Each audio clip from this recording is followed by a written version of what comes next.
friend Roger Christopherson here again with another first listen review. This one I'm really excited about because I am a huge Stevie Nicks fan. I actually remember way back when I discovered Stevie Nicks. I was in my early teens. I don't remember exactly what year, but it's funny because our library at the time, my mother used to make me go to the library for all these things, book readings and stuff when I was a kid, and they used to lend out records. And I remember seeing Belladonna in the records that you could get out, and I took that home and fell in love with that record. And one of my favorites right from the start. And one of my first cassette tapes I ever bought was Fleetwood Mac Rumors, just because I was a record guy, but you can't play records in your boombox when you're walking around delivering the papers. So I started buying cassettes, and that was one of the first ones I got. So I've been a huge fan of Stevie right from the start. So when I saw this was coming out, and I saw there was going to be 2 CDs full of rarities and B-sides and unreleased stuff, that was what really got me interested in this, because I've gotten all the reissues and greatest hits and all that stuff for the years, so I probably had all the stuff I was thinking. So but all the rarities and B-sides is what I was really interested in. But also I noticed that they did remaster several of these. The first 2 albums of hers on here, it's a 10 CD box set, by the way, so it's all 8 albums and then 2 CDs of rarities. And if you get the vinyl edition, it's got 16 LPs, I guess, and all the extras the box set usually has. But I'm more interested in the music on this one.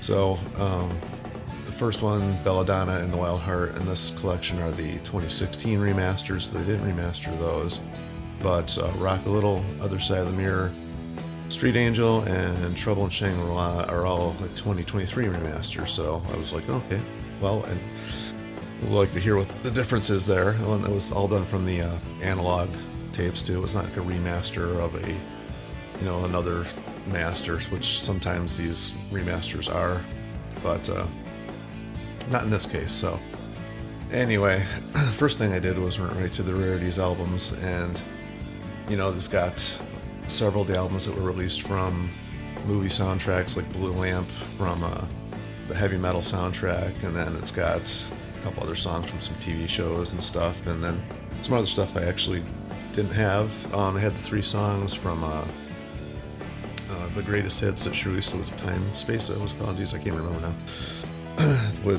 They had 3 extra songs in there. They're thrown on here, so there's some stuff, or actually a lot of stuff in here that had already been released. But I guess it's nice to have it all together in one collection. I feel like I didn't look. I probably should have before I did this, but I feel like there was some other stuff on some of these reissues, like demos and stuff, and maybe a live recording or something that they didn't put any of that stuff on here. So there's still other things out there that they didn't put in this box set. So, but anyway, it's still nice to have all this stuff together in one little collection. Listening through a couple of the highlights, I think, of the rarities that I didn't quite really remember. It was nice to hear again. It was One More Big Time Rock and Roll Star. I thought that was a really cool song. And then, of course, it was nice hearing the when she tried to go for the rock edge with Sometimes It's a Bitch, the Bon Jovi co-written song. Billy Falcon co-wrote that. And one she wrote with Bret Michaels, Their Love's a Hard Game to Play. Those are kind of cool to listen to again.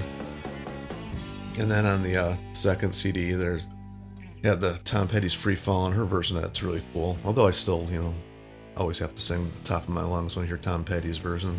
It's just I think it's a requirement when that song comes on, you just have to. But anyway, her version's really cool here. And then Warren Zevon's song, that Reconsider Me, she actually does with Don Henley. I'd heard that before, but it was nice to hear that again. And If You Ever Did Believe and My Heart, those songs just really stuck out to me. Those are like my personal highlights of the rarity stuff. But listening to the Reconsider Me, I was like, oh yeah, she has done a lot of background vocals for people and stuff that I don't think people even realize she has done. And so I'm probably gonna go check out and see what her background vocal probably a lot of uncredited stuff out there too, but you can always find the info if you look hard enough. So I'll probably be doing that after this. But I also wanted to check out, I didn't listen to every single one of these, but I did kind of skip through because it's 10 CDs and I just got it the other day. But I did listen all the way through Belladonna because that was kind of cool, and just to see what the remaster sounded like. And then I was like, oh yeah, I already have this remaster, so it didn't really sound any different, but it was still fun to listen through all that again. But the one I did really want to check out again was Trouble in Shangri-La, because that was one of the newer ones I got that I really liked when that first came out, and Sheryl Crow had helped her out on a few of the songs on that one and produced and stuff. And that one, I didn't really notice any big, huge thing. It maybe seems a little bit clearer and brighter, like they boosted the high end a little bit, but I didn't notice how much different in the remaster, quite honestly. It's basically, this is, if you're gonna get this, it's just nice to have all the CDs in one collection and all the rarities. It just, even if you have all the other stuff. But the thing is, on some of these other re-releases, there's a lot of bonus stuff, and these versions here on this don't have any of that bonus stuff on it, which would have been like the ultimate box set if they would have had all that stuff on there as well. But I guess, it is what it is. So, kind of reading through the credits on here, she actually, I don't think, has a bad song, and she does a lot of co-writing on this that I didn't realize like later on or remember that she had done. But the earlier stuff, she wrote all that stuff, almost all the stuff anyway, by herself. And if you just think back to even the Buckingham Nicks album, which is great. If you don't have that one, I love that album. It's really good. She just is a great songwriter. I can't even think of a song of hers I don't like.